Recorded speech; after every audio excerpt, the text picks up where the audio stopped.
Welcome to another session of BioChat, the innovative platform that fosters an immersive environment towards discussion and knowledge dissemination. This is brought to you by the Scientific Committee of the International Institute of Health Sciences. We are committed to sharing knowledge through research and innovation to make the first step into the fascinating world of biology and life sciences. We are honored to have Dr. Sajana Jayasanka, a distinguished psychologist, senior lecturer, and the head of the research department at the International Institute of Health Sciences, joining us today. The topic for today's session will be effective strategies for managing stress. Without any further ado, let's get started.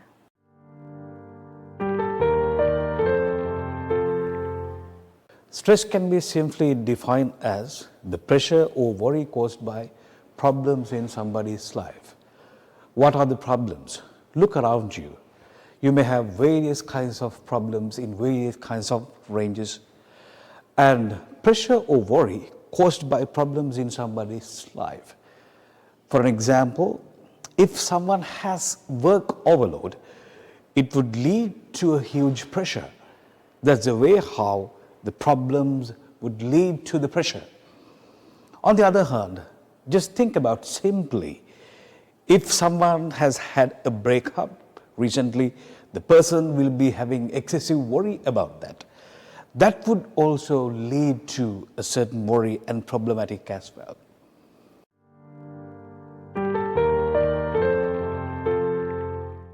We can basically find two types of stress: positive stress and the negative stress.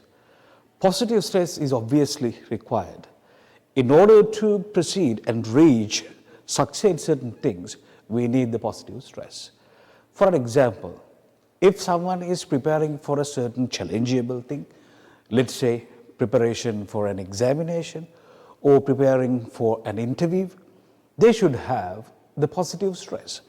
If they don't have a positive stress, they will not be getting ready properly. So it will lead to some negative consequences. Negative stress is the dangerous aspect of someone's life. Negative stress would be harmful for humankind. Mainly, there's a hormone which is called cortisol that will really intrude when you are having the negative stress. It will lead to such kind of metabolic and negative biological consequences as well. For an example, if someone is having the negative stress towards exams, can be ended up with or can be concluded with exam phobia. Exam phobia is denoted and recognized as a significant mental disorder which comes under anxiety. Therefore, negative stress has to be controlled and deprived.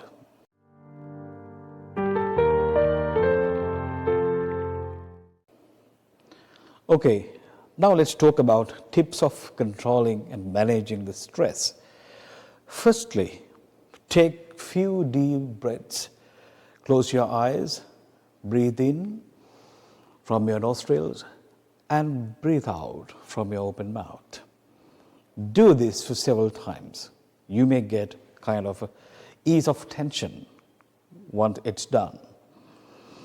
Then go out when possible. People are committed with a certain monotonous and stereotypical routine can lead to a boredom of their life. That can also lead to a certain pressure as well and more into stress. So if you can find a time to go out with your family members or loved ones, would be more effective to control the stress. And then interact with the nature.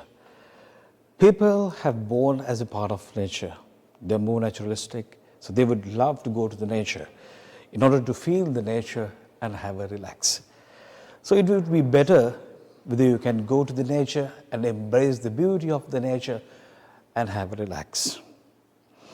Listen to music, calm and soothing music, not the music which would really provoke you.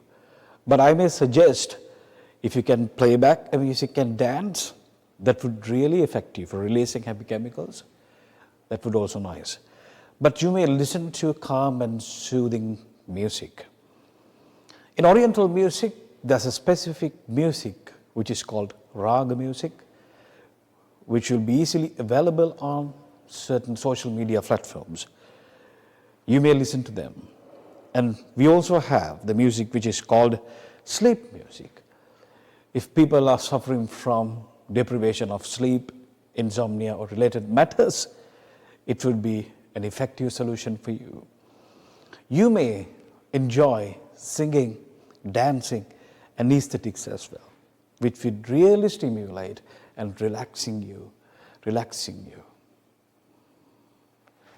Cuddle with a pet or cuddle with the small kids, whatever you have. It will really stimulating the dopamine levels releasing from the brain. Brain will release happy chemicals. We'll have to have more happy chemicals in order to alleviate the distress. For an example, we may have physical exercises. Physical exercises would also lead to release certain happy chemicals from the brain. We can also practice meditation and mindfulness. When we talk about meditation, most of the people are proclaiming that they don't have enough time to engage with. But I'm not talking about extensive time spent for the meditation. We may take only few minutes for the meditation, could be useful. Various kinds of meditation. You can add music into meditation and also breathing meditations. Mindfulness is another specific area which should really stimulate alleviating the distress.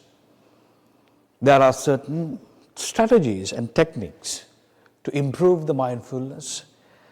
Meditation can also be kind of ultimate tool which is being used inside the mindfulness improvement. Finally, I would tell you, you may have an adequate sleep. Minimum 6 hours of sleep, at least 8 hours of sleep. Sleep deprivation would lead to the negative consequences, especially arising of the stress. And eat right, eat well. Get a nutritional and balanced diet as well. Just seek for kind of colorful vegetables and fruits. Don't forget to add more grains to your supper as well. Because food will play a pivotal role in managing the stress. And also drink adequate water. Brain is like a sponge and it needs more moisture and water. With all these aspects and tips, you may reduce and control the stress.